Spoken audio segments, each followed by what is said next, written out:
बार फिर आपको खुशामदीद कहते हैं। लाहौर में इफ्तार हो चुकी है, ब्रेक पे थे हम, और आसमा शराजी साहिबा ये ज़रा बताएं कि हम इतनी सारी चीज़ें करते हैं मीडिया में, नए नए आइडियाज़, तो कुछ नया लेके आ रही हैं आप भी अब? या देखिए, नई चीज़ तो हम तो खबर के लोग हैं, तो खबर और कंटेंट ही इम्पोर्टेंट है, उसी में नया होगा जो भी होगा। और जाहिर है कि लोगों की जो परसेप्शन है कि उनकी आवाज़ सुनी जाए, तो उसके मुताबिक ही कुछ ना कुछ करेंगे। मगर मैं आपको बताऊं कि मीडिया का इतना इम्पोर्टेंट रोल है, और जिस तरह से पाकिस्तान जिस क्राइसिस से गुजर रहा है, हमें बहुत ही ज़्यादा संभल के चलना होगा, बहुत ज़्यादा कंटेंट पे जोर देना होगा। अच्छा, अभी कुछ पैमरा ने, हम क्योंकि सरकारी पॉलिसियों पे क्रिटिसाइज तो बहुत सारा कर देते हैं, लेकिन कुछ जो अच्छी चीज़ें होती हैं मेरा ख्याल उनको हाईलाइट करना भी बहुत ज़रूरी होता है, तो अभी कुछ स्टेप्स लिए हैं। मगर पाबंदी किसी चीज़ का हल नहीं है, ये बात तो तय है। देखिए, हमने तरबियत करनी है। ये ज़ियाउल हक के ज़माने में पाबंदी होती थी, ये इस पे पाबंदी, उस पे पाबंदी। तरबियत करनी है, रेगुलेट करना है चीज़ों को, कि भाई अगर आप ये करेंगे तो इसको इसके मुताबिक रखिए, वरना ये ख़त्म हो जाएगा। हमें खुशी इस बात की है कि अबसार आलम एक बहुत ही जहांदीदा सहाफ़ी और बड़ी क्रेडिबल शख्सियत पर्सनैलिटी है, और उनसे हमें तवक्कुआत भी बहुत ज़्यादा है। तो अभी तक तो अबसार साहब अच्छी काम कर रहे हैं, थोड़े से बीच में आए तो हमने उन पर तनकीद भी की है, मगर मेरा ख्याल है कि वो बहुत अच्छा करेंगे। गुलजार साहब, आप भी जो है वो पॉलिटिकल डिबेट ही देखते हैं, आपको मतलब एज एन ऑडियंस अगर पूछा जाए तो क्या टीवी पे क्या पसंद है आपको देखना? सीरियसली मैं तो बहुत कम टाइम मिलता है, और अभी 2 महीने तो हमारे ऑफिस टाइमिंग्स ही ऐसे आउट रही हैं, लेकिन जब भी मौका मिले मैं कोई मूवी देख लेता हूँ। चलिए, तो या कोई एंटरटेनमेंट शो, तो टॉक शोज तो एंटरटेनमेंट ही होते हैं। मुझे अमूमन वो लेट नाइट जो चल रहे होते हैं, कुछ मज़ाहिया कॉमेडी के शो, वो वाले शोज मिल जाते हैं। आसमान, तो मुझे लगता है बहुत फ्लेवर ऐड हो गया है।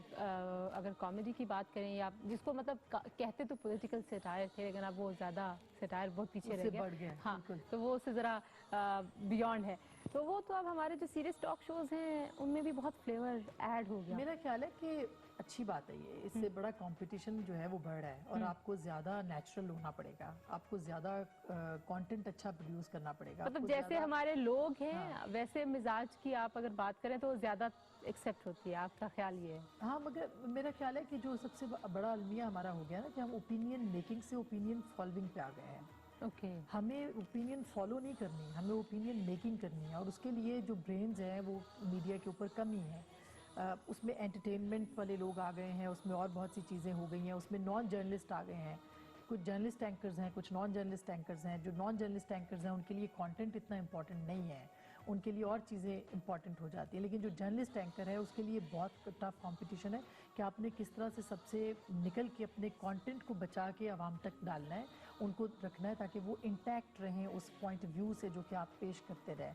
तो मेरा ख्याल है वो बहुत कंप्रोमाइज है, वो कंटेंट से नहीं होना चाहिए। हमें तो एंजॉय करना चाहिए कि उस कंपटीशन को जो है आपने कैसे आगे लेके जाना है, और एक जो ट्रेंड जर्नलिस्ट है जो फील्ड से मार खा के आए हैं, वो मेरा ख्याल है इस कंपटीशन को पूरी तरह से समझ भी रहे हैं और उसको पूरी तरह इस्तेमाल भी कर सकते हैं। तो बाबर, आप रमज़ान के हवाले से क्या कहना चाहेंगे? अपने जो देखने वाले हैं, सब्र तहम्मुल ज़रा कम है, गर्मी भी है, वैसे आज इस्लामाबाद में मौसम शुक्र अल्लाह का बड़ा अच्छा है, बारिश भी हुई। मैं यही कहना चाहूँगा कि रमज़ान का महीना है, रहमतों का महीना। एक तो वो लोग हैं जो आपस में नाराज़ हैं, वो नाराज़गियाँ दूर कर लें और एक दूसरे के काम आना शुरू कर दें। और दूसरा ये है कि अफ्तारियों पे इनवाइट करें, अफ्तारियों पे एक दूसरे को, जो नया ट्रेंड है सहरियों पे इनवाइट करें एक दूसरे को। वो अच्छी बात है, मतलब किसी न किसी तरीके से आपकी गेट टुगेदर हो जाती है। लेकिन रमज़ान का बेसिक यही मकसद है कि आप किसी के काम आ सकें। बेशक आप कोशिश करें, किसी का काम होता है या ना हो, लेकिन आप उसके लिए अपनी तरफ से कोशिश जरूर करनी चाहिए। गुलजार साहब, आप देखने वालों को क्या कहेंगे? यूटिलिटी स्टोर्स की जितनी अच्छी बातें वो सारी आप कर चुके हैं, मैसेज क्या देंगे? देखिए, मैं अपना महदूद करूंगा अपने मैसेज को अपने फंक्शन की हद तक, यूटिलिटी स्टोर्स की हद तक। बाकी लार्जर मैसेज तो जिस तरह आसमा भी दे चुकी है। इस दफ़ा टेस्ट ज़रूर करिए यूटिलिटी स्टोर्स को। ठीक है। है। और वैसे हमें अभी जो फीडबैक आ रहा है, आवाम पब्लिक आ भी बहुत रही है, और हमने इस दफ़ा कोशिश भी की है कि मैसेज ज़्यादा से ज़्यादा पहुँचाया जाए।